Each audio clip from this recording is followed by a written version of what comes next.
Welcome to Malpractice Podcast.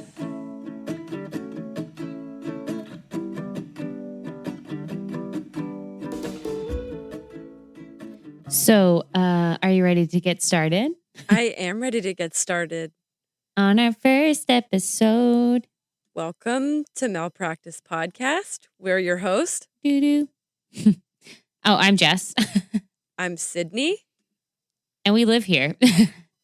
And welcome. We hope you like it. We hope you stick around. Yeah, hang out a little bit. I have a dog. Sydney has cats. Sydney has like 15 cats, I think, at this point.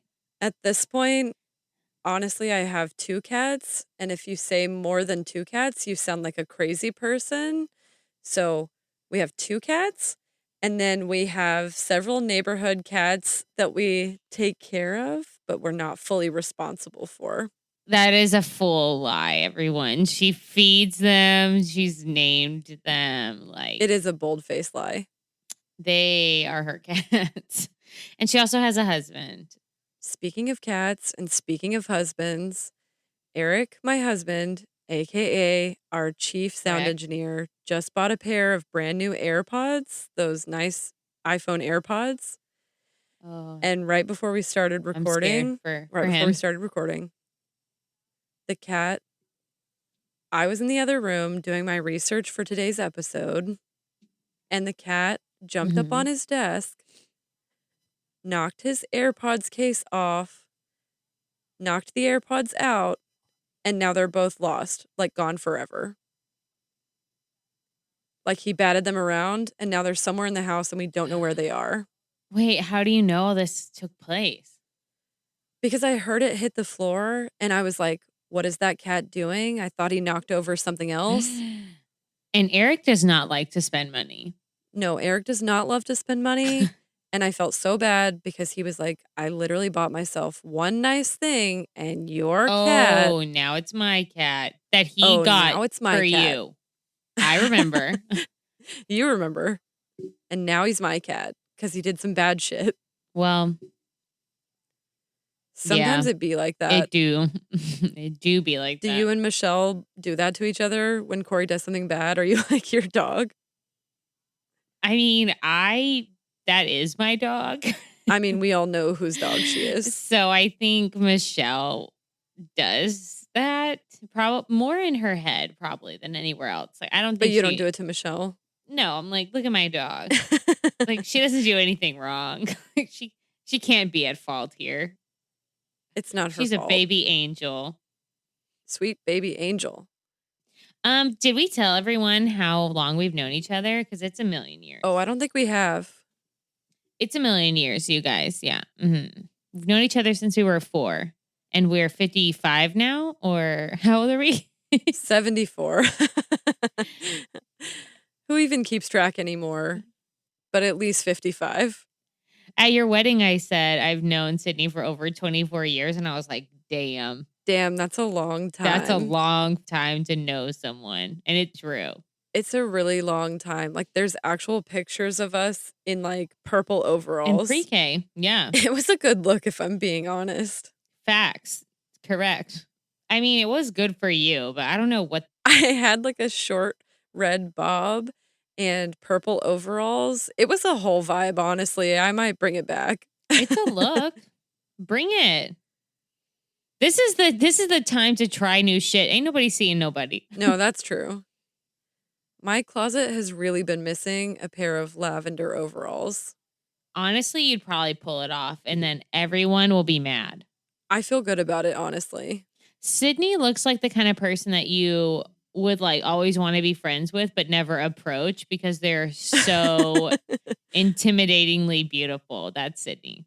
That is such a generous thing to say. And I do authentically get told all the time, when I first met you, I thought you were going to be a huge bitch. Because they're scared. And I don't know what that's about. Oh, like people aren't scared of you? No. You're terrifying. They're like, where is she? And I'm like, I'm down here.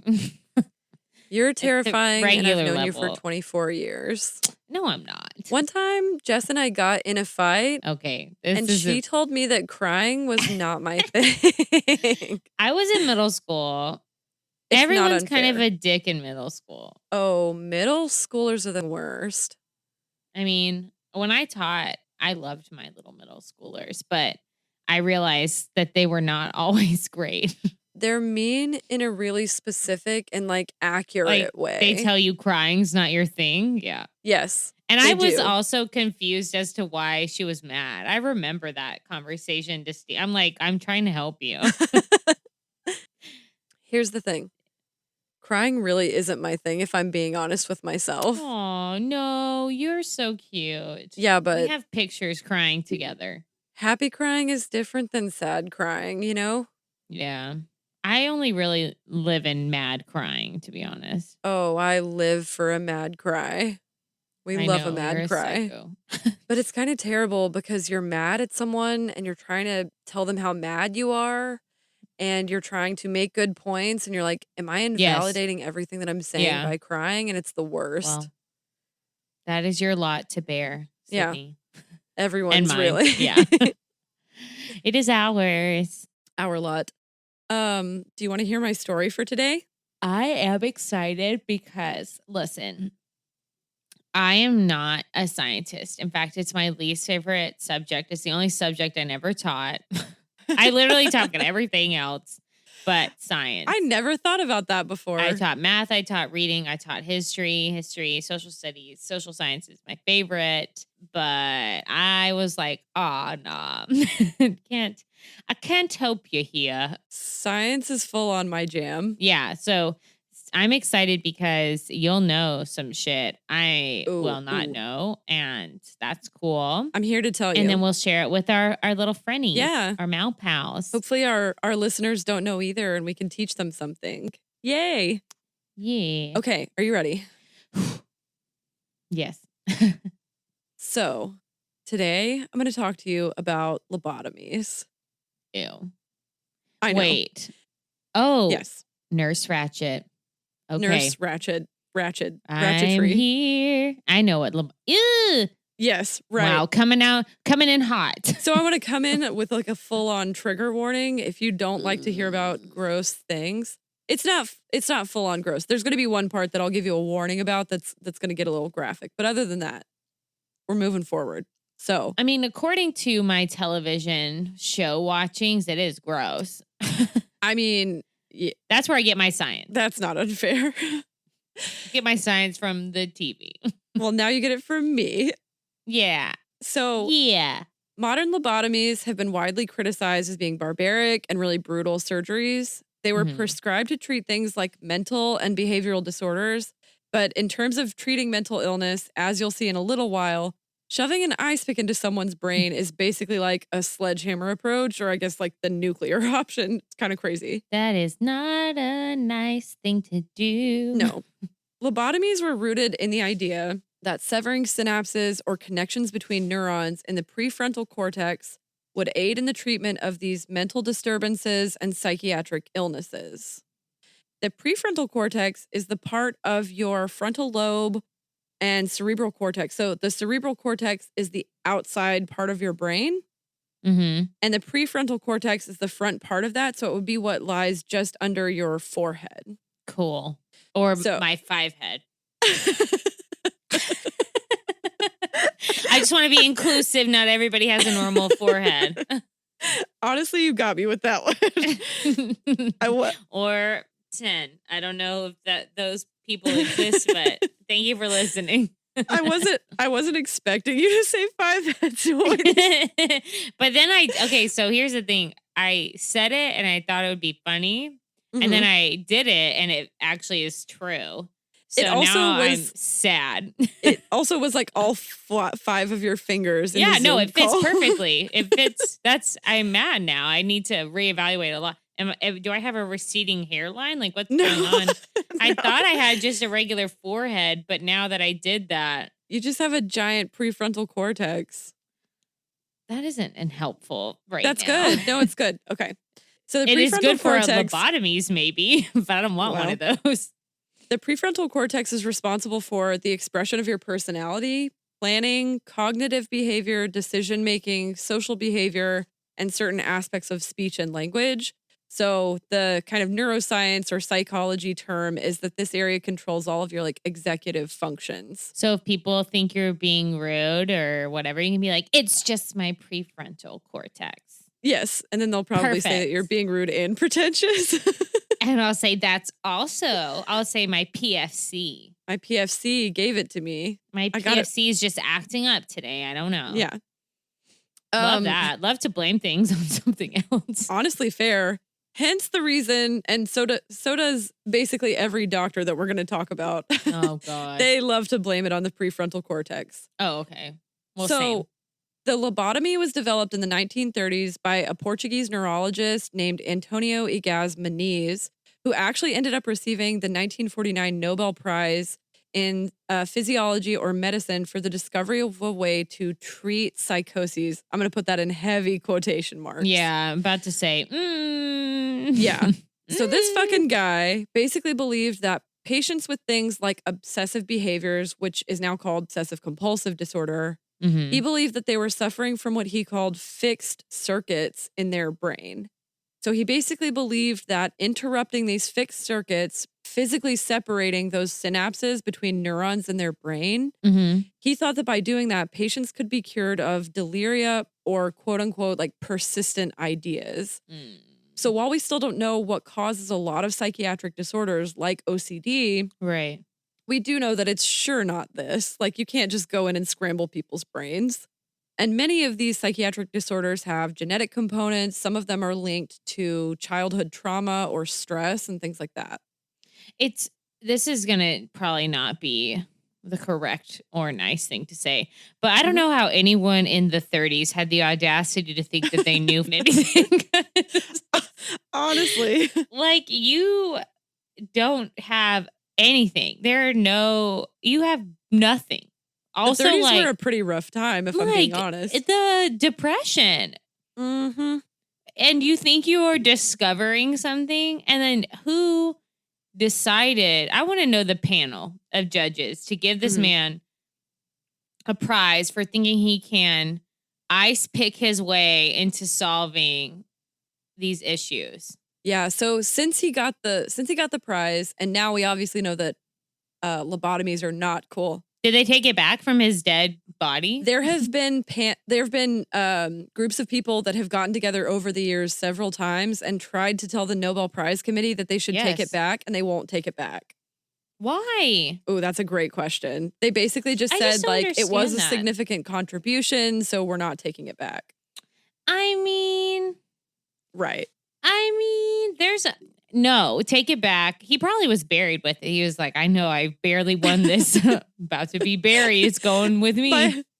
By the time he died, he was like, I just got to hang on to this. This is my one accomplishment. Yeah. No one can see it. So at least it was in the 30s. So I'm so hesitant to be like, yeah, this isn't like a modern issue, right? Surely people aren't like hi-yahing their brains with ice picks these days. So this... Ooh. I already am mad. You're going to hate hearing this. It was still happening as recently as the 1970s. The procedure was still being done in hospitals like regularly. Yes. Basically, this ends up happening to over 50,000 people in America end up getting lobotomies. That's wild. But I have a story for you about a boy named Howard Dully who was 11 years old when his parents brought him in to the offices of Dr. Walter Friedman, who is basically the villain in this whole story. Yeah, he sounds like one. He sounds like the guy who made Frankenstein or some shit. That's a mean, horrible, nasty name. Walter Friedman. You are going to be so right. By the end of the story, you're going to be like, I was exactly right about this. I already feel that way about myself in regular time. I'm like, that was correct. Like, nobody asked. So when Dully was like 5 years old, his mom passed away and his father got remarried to a woman who basically could not stand Howard's, what she called unruly behavior. So when he turned 11 or 12, depending on which source you look at, she took him in to see what she called a special kind of doctor. So she told him, we're going to see a special doctor. When he met Freeman, Dolly describes the man as like a bit odd and eccentric, but he has a well-heeled appearance. Like he looks nice. He has a very neatly trimmed That's how goatee. Criminal Minds shit you get away with stuff is when you Yes. look nice. They never look like monsters, right? Well, when they do, they get caught quick. But if they look nice, everyone's like, "No, I like this guy." Like, Well, this guy seems fine. well, he's murdering 45,000 people every year. So. Yeah, and he was super charismatic. So a lot of people kind of describe being like talked into these procedures. So Howard describes a childlike fascination with the doctor, but nothing even close to fear of the man who would ultimately change his life forever. Wow. Howard's parents described him as kind of an unruly and disobedient child, and they brought him to this private psychiatric hospital where he first received a round of electric shock therapy to sedate him. Oh, God. Warning, like from The Office. No, correct. Yes. That shit is wild. To sedate him? Wait. Yes. What? So when they do these procedures, the first thing they do is give you 3 rounds of electroshock therapy to basically knock you unconscious. Right. Can't you just put some shit in my arm for that? Like, why do we got to go to these lengths? Right. And they actually had sedatives now that, like then, they had sedatives that would have worked, but they didn't use it. This guy uses electroshock therapy. Well, that's not as fun, maybe, for these psycho doctors. They're like, could give you a pill, would love to lightning bolt your ass. Absolutely. Cool. What actually ends up happening is he doesn't really remember what happens next, but basically we now know that Howard Dolly was one of the youngest patients ever to receive a transorbital lobotomy in the year 1960. Damn. So he was only 11 or 12, depending on which sources you read, but they interviewed him for this really good NPR article that I'll link in our show notes, and it says he was 12, which is absolutely nuts. That is so nuts. I don't think your parents should be, I don't feel like children should be signed up for that kind of stuff by their parents. I don't know. I have weird feelings about this. Yeah, it's kind of crazy. And when we talk about electroshock therapy, there's this really crazy thing where basically every procedure would begin by knocking out the patient with electroshock therapy with 3 rounds of electroshock therapy, right? Freeman, this guy that kind of started it, and his son describes, his young son remembers being present to help hold the patient's legs down. And he said something to the effect of, my dad would flip the switch and we would all go for a ride. Isn't that terrifying? He brought his son to like bring your kid to work day, but to hold patients' legs down while he shocked them. Honestly. So although lobotomies are a relatively recent phenomenon, there's this process called trepanning, which basically means drilling a hole into your skull. And it's actually considered the oldest documented surgical procedure, right? What a good time. In 1400 CE, there were Incan healers in ancient Peru, and they had basically perfected the art of trepanning. There's a new study that suggests the survival rate of ancient Incan surgeons was around 80%. Damn. The same procedure had a survival rate of 50% during the American Civil War, which was over 400 years later. I wonder why that is, though. Why do you think that is? I think the Incans were just really good at it. Well, so basically, researchers doing this study found over 800 trepanned skulls in Peru, and some of them had as many as 7 holes in them and still survived. And these were the procedures that they did were probably done in an attempt to cure headaches or other illnesses, but because they didn't have any written records, we don't know exactly what it was.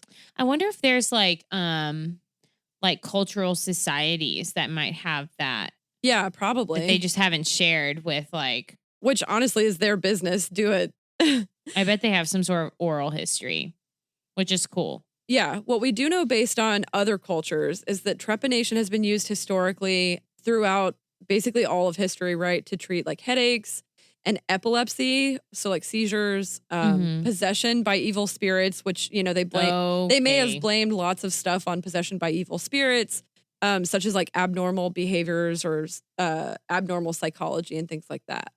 So the idea was that basically creating a hole in the skull allowed any evil spirits to escape through the hole.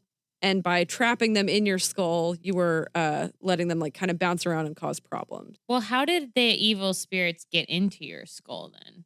I don't know, maybe through your nose. How they do a COVID test. And why can't they just get out through your nose? That's, I don't know. They get trapped up there. This is like a one-way street or what? It's a no exit only. So gotcha. Trepan skulls have been found in nearly every part of the world, dating all the way back to Paleolithic times. So the oldest Damn. ever Trepan skull is from a Neolithic burial site in France, and it's over 7,000 years old. That's cool, I guess. Kind of. Yeah, it totally is. And scary. Yeah, a little scary. In those days, it was like you could get a cut and die. So, like, drilling a hole in your skull sounds You extra could just scary. be born. Yeah. And be like, it's over, my like dog. 50-50 chance whether you survive or not. Literally. Hippocratic doctors in the 5th century BC described the process in detail because they did have like really nice written records. And so when someone received a head injury, they said it was important to relieve pressure on the brain by draining bad blood. I mean, that's not wrong, right? Yeah. So because like I saw this on Grey's Anatomy. Listen, all my medical facts, as you know, yes, and any experience I have comes from some sort of TV show that I binge watched. And one of those is Grey's Anatomy. We're not sponsored by them, but could be. Honestly, be hit us glad up. To be. Hit us up, Grace. But I remember this specific episode where Izzy Stevens is called to like a boat crash. And so they're all out there triaging, look at me and my medical words, people. And she has to use like a drill to do burr holes, look at me, into this man's skull to like relieve the pressure on his brain. Actually, yes. Is that real? Yes. That is mark it up as a win for Grey's Anatomy. So, and for me, to be honest, burr holes. I can't believe you remembered burr holes. I honestly am a doctor, probably. You basically are. No, please don't at me. I'm not a doctor. I don't know anything. Please don't sue us. Do not. So the holes that a neurosurgeon would drill in someone's head are called burr holes. Boom. So basically, like you said, so your brain is covered in several layers of connective tissue that help like protect it and hold everything in, called meninges. And those layers contain blood vessels that supply blood to the brain. So if you're injured or something happens that causes those blood vessels to tear or rupture, or edema to form around your brain, like swelling and water retention in your brain, blood and other fluids start getting dumped basically directly onto your brain. Ew, that sounds bad. Right. So because your brain is basically in a closed container, i.e. your skull, that additional fluid starts putting extra pressure on your brain and causes it to swell. Right. And so we call that a subdural hematoma. Okay. Because of that additional pressure, it can cause further injury to your brain, which can lead to symptoms like headache, changes in behavior, often seizures. And if the blood continues to build, it can even cause you to go into a coma or kill you. Yeah. So a burr hole, very similar to like old-timey trepanning, basically just helps let some of that out and relieves the pressure without going into your brain. Yeah. So the difference here is that burr holes go into your skull. Lobotomies go into your brain. All the way into your brain. Yeah. One of those things is better than the other. Feels one of these like things is not like the other. Feels like I would choose one over the other. Whose idea was it to stab someone in the brain? Was it that guy? Yeah, the guy that won the Nobel Prize. Honestly, he's surely dead, but so basically Freeman got the idea. He watched this seminar that a colleague of his gave where he had these two chimps and he said that one of them would act really bad. And then he gave her a lobotomy and he said it was like she had joined quote unquote a happiness cult. And so he was doing this on chimpanzees and basically Dr. Freeman was like, well, I could do that on people. It couldn't be because she was in captivity. Right. And a chimp. Right. A wild fucking animal. A damn wild animal. Yeah, that couldn't be right. Yeah. It has to be because she needs a lobotomy. So during the very first lobotomies performed in America, they would actually make a burr hole near the patient's temple. And they would basically insert like a wire loop tool through that hole into the brain. And they would scramble those synapses that they said were to blame for the person having a psychiatric issue. I know no one can see me, but I'm just like open mouthed, like shocked. What?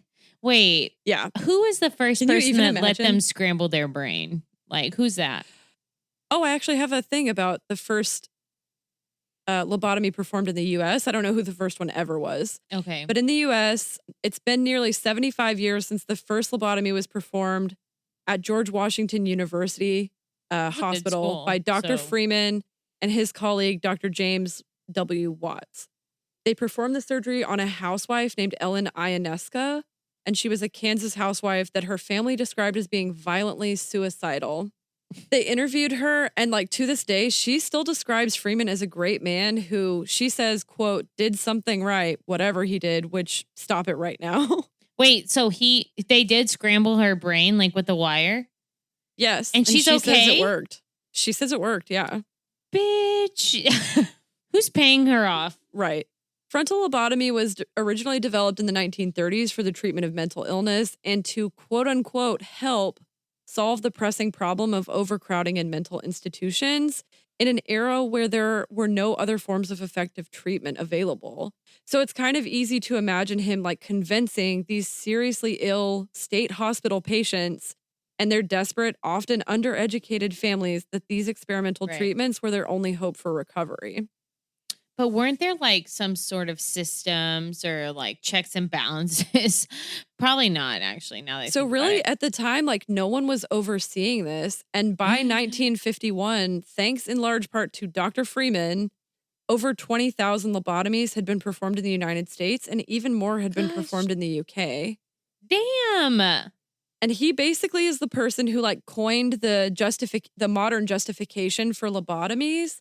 And he said it was because of an overload of emotions that led to mental illness and that cutting certain nerves in the brain would eliminate excess emotion and stabilize a personality.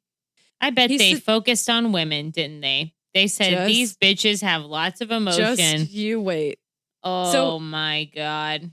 yeah, he basically said that the brain cells themselves were not the issue, but it was connections between the cells that were causing the problem.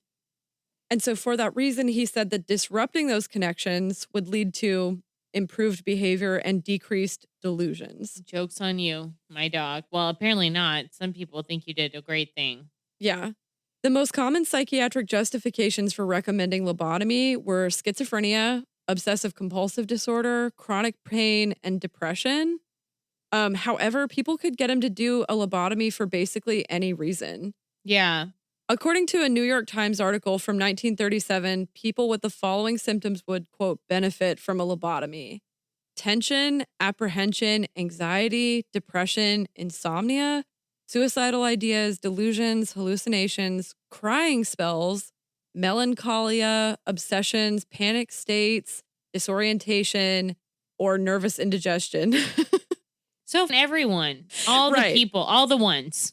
Like, I'm sorry, raise your hand if you're never anxious or tense. And if Right. you're raising it, then shout out to you, you mentally healthy bitch, because your girl loves a good therapy session and I definitely get nervous indigestion. Yeah, that's literally every single person. Yeah, all the time. Wow. They just put everything. They're like, we want Anybody, to scramble everyone's brain. get on over.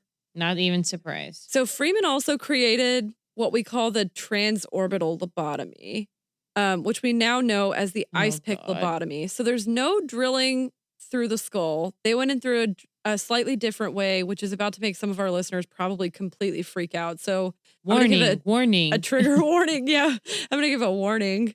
If you're not ready for something gross, just skip ahead like 30 seconds. So in 1945, Freeman took an ice pick from his own kitchen cabinet and began testing the procedure out on medical school cadavers. By placing the point of a thin, pointed instrument, later he would call it an orbitoclast instead of an ice pick, he would point it through the tear duct against the top of the eye socket, and using a mallet, he would drive it through the bone and about 5 centimeters into the brain. I always wondered this. How they're always like, do it about 10 centimeters, about 5. How do they know? They're not can't. measuring. They don't know. What if they coughed? What if they Right. sneeze? That's a great question. He's also, I should note, not a neurosurgeon. Oh no. Yeah. Oh no. Yeah. No. He's a doctor, just not a neurosurgeon. Wow. So he would basically do this standing behind, like at the top of the patient's head. So he would stand Mhm. behind their head and he would do this and go into their brain with Oh this my ice pick and mallet. And then he would pivot the tool 40 degrees toward the opposite side of the head. And then Same question again about 40 degrees. yes. And then 28 degrees up and then 28 degrees down. And he would basically sever the connections between the prefrontal cortex and the thalamus. Between 1940 and 1944, 684 of these procedures were performed. But that number sharply rose after that, thanks in large part to Freeman's showmanship. Like, he would go and do these for crowds. He would go and do them for other doctors, especially in state hospitals. He was like, listen, you guys can't afford to house all of these psychiatric patients. So what you need to do is this. And he called the lobotomy the ticket to getting them home. Mm-hmm. And the ticket to filling his pockets. Yeah. And so he had this like air of like showmanship, and he was like crafty. So he once performed 25 in a day in a row to show other doctors how simple and fast it could be. He was teaching other doctors to do this as well. And was he getting paid to teach them? Yes. Oh, he just stabbed people in the brain to make money. Right. So that brings me to my next super stressful point. Oh, God. 60 to 70% of lobotomy patients were female. Wow. In this book, which if you're interested in this, I would definitely recommend her book, American Lobotomy. There's this brilliant author and historian named Jenell Johnson, and she describes the history of women in American psychiatric institutions. So although men outnumbered women at these mental hospitals, women were predominantly prescribed for lobotomies. She interviewed one doctor at California's Stockton State Hospital, where 85% of lobotomies were performed on women, and 92% of patients who received multiple lobotomies were female. I don't even know what to say to that.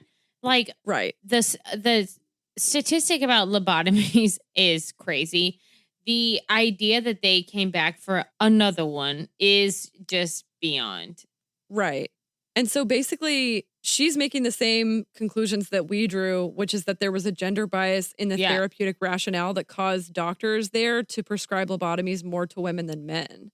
Yeah, because most of these doctors were men. Yes. Anyway. And unpacking that a little, mental illness has long been incorrectly associated with the female gender. From the very early Greek theories of mental illness, they described hysteria as a, quote, wandering womb. Okay. Women are still, to this day, more likely to be seen in the eyes of medical practitioners as being irrational, hysterical, and vulnerable to psychiatric disturbances. Right. So this is really gross, and I'm going to put this in quotes because it's so gross. Patients treated with lobotomies were often described as, quote, bad girls, regardless of their age, and anyone who participated in things that went against really strict gender norms were penalized using this quote unquote medical treatment. Can you imagine being a doctor, like an actual physician, and writing bad girl in someone's chart? That's disgusting. Honestly, at this point in my life, I wish I was surprised. Like, I really just am searching, willing myself to be shocked, but I am not even a smidge surprised. I'm going to give you one really gross example. So one woman was prescribed a lobotomy when her husband complained that her work outside of the home left her unable to properly care for their children. Women who were queer or displayed anything outside of strict sexual norms were treated with surgical interventions to their brains and or genitals. Oh. Lobotomies were used to reduce a woman's sexual desire or the pleasure... Reduce? Yes.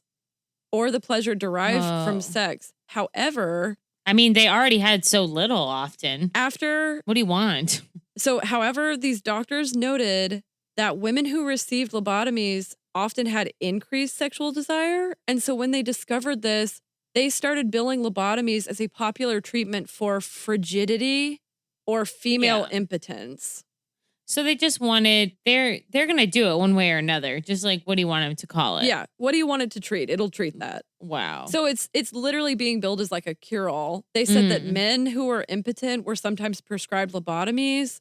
And if after the surgery, men would whistle at the nurses or slap them on the ass after surgery, the doctors were like, oh, this was a perfect success. Their condition was treated effectively. A little sexual harassment proves us right.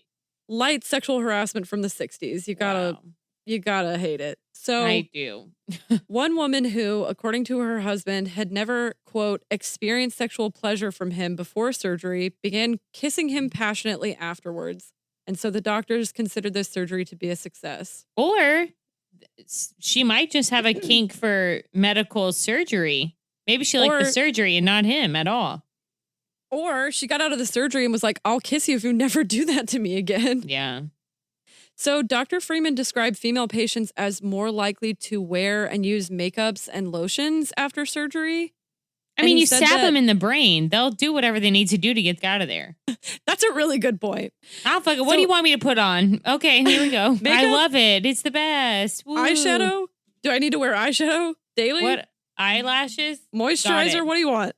So he basically would describe the positive effects that they might have on women. And he said that although there were many side effects, which I'll talk about shortly. Wow. Freeman said it was truly gratifying to see a woman take pride in her personal appearance after surgery. I hope that he dies in this story. In 1977, the U.S. Congress, during the president of Jimmy Carter, created the National Committee for the Protection of Human Subjects of Biomedical and Behavioral Research to investigate allegations that psychosurgery, like lobotomy techniques, were being used to control women and minorities and restrain individual rights. I mean, good job. The 70s, good job. Yeah, absolutely. So the committee basically concluded that while that was true, oh God, when properly performed psychosurgery, some of them could have positive effects. So they still found a way to put a positive spin on it. I mean, so could murder. We don't make it legal just because it could be okay. Right. So the procedure was controversial from its initial use, in part due to this balance between benefits and risks. Like they knew the risks were numerous. Everybody was very skeptical about benefits from the very beginning. Right, because stabby in brain. Right. Today, the entire medical community is widely aware of the fact that lobotomies were basically a horrific instance of medical practitioners trampling all over patient rights. Fine. I mean, good. In the 1970s, there was a popular saying, I'd rather have a bottle in front of me than a frontal lobotomy. We should bring that phrase back. Honestly, yes. And even our villain of our story, Dr. Walter Friedman, acknowledged that, quote, every patient probably loses something by this operation. Some spontaneity, some sparkle, some flavor of their personality. Spontaneity, sparkle, and flavor of personality. Not one of those things is bad. Yeah, right. So, like, he's saying, yeah, it's trash. Yeah. That's what I heard. I translated that for our I fixed that for you. Yeah. So people who survived this procedure were sometimes described as losing the ability to even feel intense emotions. Right. And some of them even entered completely vegetative states. One really famous case of this was Rosemary Kennedy, JFK's older sister. She had a prefrontal lobotomy, and Rosemary was considered inert, and she was unable to speak more than a few words, and she lived out the rest of her life at St. Coletta's School in Wisconsin. And he was still allowed to do this. Yes. That's gross. Fortunately for him, Dr. Freeman's youngest patient, Howard Dully, which we talked about earlier, did not meet the same fate. Back to Howie. He says, if you saw me now, you'd never think I had a lobotomy, but I've always felt different. I've always wondered if something's missing from my soul. I have no memory of my operation and never had the courage to ask my family about it. So for years after the lobotomy, Howard was in and out of mental institutions, jails, and halfway houses. He became homeless, he was drug addicted and an alcoholic, and for a long time he was a petty criminal with little concept of how to live like a normal life. Wow. He says, I was angry at society for a long time, but I went through that, and now I don't think there's any point in dwelling on it. I mean, I feel like I'll take up the cause. I'll dwell. Honestly, great for him, because I would not feel that way. He says, I would dwell every day. He says, I blame everyone for what happened, including myself. I was a mean little ruffian. What? You were a little kid. Yeah. My stepmom was looking for a way to get me out of the house for a solution to the problem, Bingo. and Freeman was just looking for a subject. Both of them came together and whoopity-doo. That's what he said? Yes. He said whoopity-doo? He absolutely did. That's a direct quote. That's... All right. So, trying to bring that back to... I think I would be especially mad if I were him, considering the notes that Howard's stepmom wrote about why she had the procedure performed on him. She said he doesn't really react either to love or to punishment. He objects to going to bed, but then sleep well. He does a good deal of daydreaming, and when asked about it, he says, I don't know. He's a kid. He turns the lights on in the room when there's broad sunlight outside. So that sounds like a normal ass person. Completely I do that normal. shit all the time. Also, daydreaming, doesn't want to go to bed. Hello. That's doesn't want to go to bed, but sleeps well. Me. Same. Also. Never once FOMO. I'm like, something's going to happen in my house. Bitch, nothing's happening in here. I'm going to miss out. I'm going to miss out on something with my dog. Corey's been asleep since 8 p.m. This woman seems like she was absolutely out to get this poor kid, and they didn't even tell him what was happening when they brought him in for the procedure. I'm not even surprised. About 2 weeks later, Freeman wrote in his notes, I told Howard what I'd done to him, and he took it without a quiver. He sits quietly, grinning most of the time, and offering nothing. Because you stabbed him in his brain. In the brain, yes.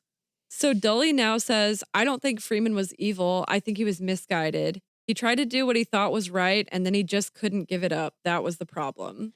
But no, I think he was evil. And I think that he knew that he wasn't really doing all the good. He was making himself more than what he was. And I think he knew it. He just sat. He literally is like, I told him what happened. And he's just staring into space, smiling. Like, yeah, you stabbed him in the brain. Yeah. That's... Well, and the fact that he says he knows that these people are like losing something from their personality. It's like, do you really think you're doing good then? No, he surely just wanted to be famous. Yeah. Basically, Howard Dully spent 2 years searching for information about his lobotomy. And after meeting other patients of Dr. Freeman, he says, I'll never know what I lost in those 10 minutes with Dr. Freeman and his ice pick. God, by some miracle, it didn't turn me into a zombie, crush my spirit, or kill me, but it did affect me deeply. I mean, I would argue it did crush his spirit a little bit. Yeah. Walter Freeman's operation was supposed to relieve suffering. In my case, it did exactly the opposite. Ever since my lobotomy, I felt like a freak, ashamed. Aww. But now, after meeting and connecting with other survivors, Dully says his suffering is over. Well, that's good. He says now, I know my lobotomy didn't touch my soul. For the first time, I feel no shame, and I am at last at peace. Did Freeman go to jail? No, I'm sorry to say. Unfortunately, what kind of happened was the opposite at first. His enthusiasm for lobotomy kicked off a wave of psychiatric surgery that ended up, like I said earlier, being used on about 50,000 Americans between 1936 and the late 1950s, but he kept doing them. Of course he did. After performing over 3,400 lobotomies, Freeman performed his final one on a housewife named Helen Mortensen in February of 1967. During her procedure, he accidentally severed a blood vessel in her brain, and the woman died on the table of a subdural hemorrhage, and his career finally ended. Good. Everyone severed professional ties with him, and he basically sold his home and spent the rest of his life traveling around the country, meeting with patients who had survived these brutal surgeries, and trying to prove that his procedure had made their lives better. Yeah, he's trying to clinging to his little fame. He died of cancer in 1972, and the rest of the doctors who performed lobotomies, as well as him, will forever live in infamy as a deeply troubling part of America's dark medical history. And that's the story of lobotomies. I'm curious if they were covered by insurance, lobotomies. That's a really good question. I'm going to find out. We should do some research about that and answer it in our next episode. I'm going to find out. Thanks for sharing. Thanks for listening to Malpractice Podcast. Follow us on our social medias. Facebook, Instagram, and Twitter at Malpractice Podcast. Shoot us an email to our Gmail, malpracticepodcast@gmail.com. We'd love to hear your suggestions. Yeah, DM us. At us. Just at us. You got Q's. We got A's. That was good.